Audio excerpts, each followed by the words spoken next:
నూతన ప్రభుత్వానికి వాళ్ళు చేపడుతున్న అడ్మినిస్ట్రేషన్ యాక్టివిటీకి పూర్తి స్థాయిలో మా మద్దతు ఉంటుంది. తబ్లీకి జమాత్కి 3 కోట్లు ఇవ్వటము వాళ్ళ ప్రోగ్రాంకి, ఇటువంటి అపీజ్మెంట్ పాలిటిక్స్ కి మేము వ్యతిరేకము.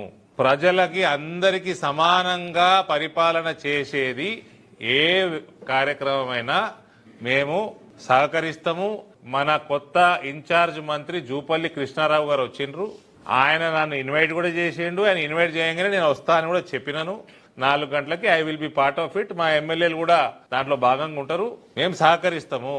అయితే మళ్ళా మీరు అపీజ్మెంట్ పాలిటిక్స్ చేసి తబ్లికే జమాత్ కి 3 కోట్లు ఇస్తాము కానీ మాకు పైసలు లేవు, గ్యారెంటీలు మేము వేసిన వాగ్దానాలకు పైసలు లేవని ఇండైరెక్ట్ గా శ్వేతపత్రాలు విడుదల చేసుడు, ముస్లిం ఓటు కోసం వాళ్ళ కోసం ₹1 కోట్ల ఖర్చు పెట్టుడు, ఇటువంటి కార్యక్రమాలు చేస్తే మాత్రం మేము వ్యతిరేకిస్తాం.